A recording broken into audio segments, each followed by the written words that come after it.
Projeto Papo Amigo, chave Pix programa papoamigo@gmail.com. Saulo Tadeu Apes, agora você pode ajudar o nosso trabalho a prosperar. Faça qualquer contribuição e seja feliz.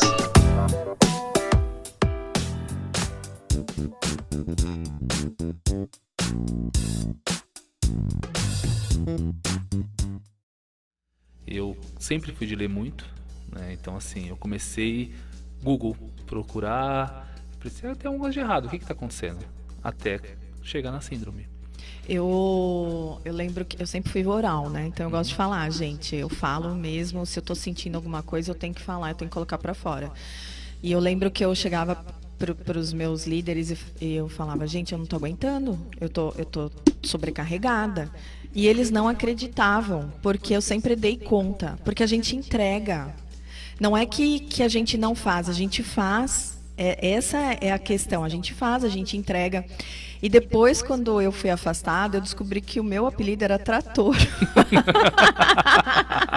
Ou seja, não é que a gente não entrega, você está passando por todo aquele lapso, né, colapso dentro, interno de você, e de repente você fala assim, gente, eu estou dando conta. Você dá conta. Só que no nosso conceito, dos nossos valores, a nossa entrega não está sendo de qualidade como a gente faz, não é isso? Exatamente esse é o problema. Você dá conta. Então, as pessoas falam tanto isso que você coloca na sua cabeça que você realmente dá conta. Então, na minha cabeça, tem aquele ditado, né? Eu abraçava o mundo. Eu fazia na empresa muitas coisas que não eram da minha responsabilidade, mas eu abracei fazer. E é aquilo, Marcos, não, você dá conta. E cada dia era algo diferente. Era um serviço diferente, era uma demanda diferente. E o Marcos dava conta. E olha que legal, né? Trazendo um pouquinho a minha experiência e do Marcos. Quando a gente acredita que a gente dá conta, a gente não sabe falar não. Esse é o problema. E esse é o maior problema.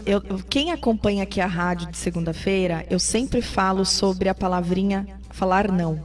A gente tem que aprender a falar não para algumas coisas, porque quem fica doente somos nós. Sim. E eu lembro que depois que passou por esse processo, quando teve a aceitação, que eu recebi o diagnóstico não aceitação, eu tive que cair na real e aceitar que eu estava com a síndrome. Porque quando as pessoas falam assim, olha, você vai ficar afastado, você vai ter que passar do psicólogo para psiquiatra, você vai ter que tomar remédio, você está faltando liberação de substâncias boas no seu corpo. Você fala, peraí, não, remédio, substância, como é que é isso? Eu não sou de tomar remédio forte, tarja preta, o que é isso? E eu lembro que eu tomei 2 vezes, mas eu adorava a minha psiquiatra, a doutora Andréia Jafé. Ela vai descobrir isso agora, tá, gente? Eu tomei só 2 dias, eu ia lá só para falar com ela. Ela fazia assim, você tá tomando o remédio direitinho? Eu falava, tô, e eu não tava. Eu tava passando por uma outra médica homeopata, e aí a gente vem falar de terapia complementares. Por quê? Porque quando você aceita, você começa a buscar melhorias. E eu lembro que aí eu fui para terapias complementares, acupuntura, homeopatia, meditação, eu fui atrás. E você, Marcos, como é que foi isso? Que até a Cristiane Augusto, espero que você esteja ouvindo, que você ajudou muito esse meu amigo aqui. O meu foi basicamente isso também. A partir do momento que eu tive a autoaceitação que eu estava doente, porque isso é uma doença. Muitas pessoas hoje em dia, até hoje em dia, acham que é frescura, que é mimimi, mas não é.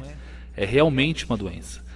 E a partir do momento que eu aceitei que eu estava doente, que eu fiz um tratamento psicológico, fui numa psicóloga excelente, doutora Tânia Regina também, que me ajudou muito durante muito tempo. A partir daí eu também descobri que eu tinha ansiedade, que era algo que me matava e eu não sabia. Ela me ajudou muito, que eu tinha síndrome de pânico, que também acarretou por causa da ansiedade. Foi aí que eu decidi procurar as terapias complementares, justamente porque eu não queria tomar remédio. Porque hoje você vai no psicólogo, no psiquiatra, a primeira coisa que eles falam é que você tem que tomar remédio. Eu não queria tomar remédio, porque como eu sempre fui de ler muito, eu sabia o que o remédio de tarja preta fazia. com o nosso subconsciente. Então eu falei assim, eu não quero tomar remédio e não vou tomar remédio. Tanto que eu fiz um tratamento sem tomar nenhum remédio. Nenhum. E foi aí que eu conheci a Cristiane. Cris, um grande beijo pra você, e você sabe como você me ajudou muito, muito, muito. E foi aí que eu conheci ela. Eu era, como a gente conversou, né, um tempo atrás, eu não acreditava na terapia complementar. Até a partir do momento que eu fiz a primeira acupuntura. Eu saí de lá e falei assim, eu acho que não sou eu, não.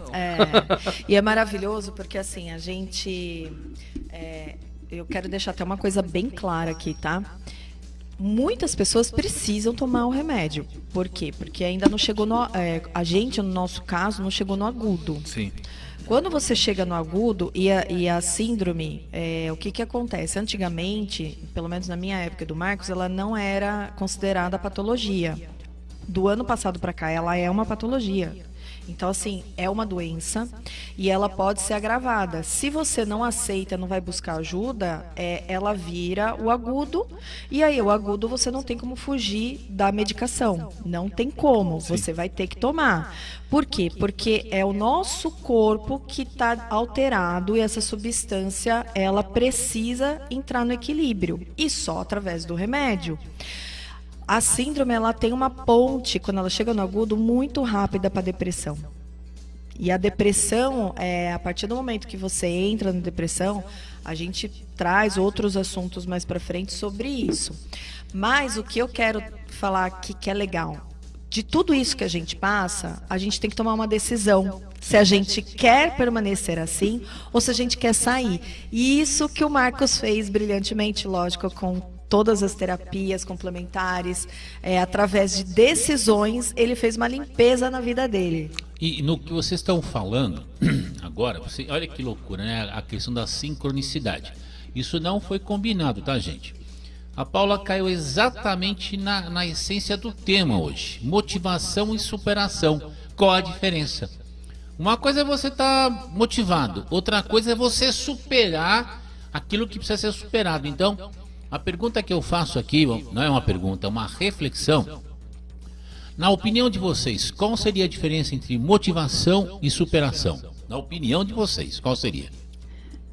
Quer responder? Fica à vontade. É apenas uma reflexão. Bom, a superação, eu vou falar assim, a motivação. Eu tenho que saber, assim, eu vou falar alguns casos, tá?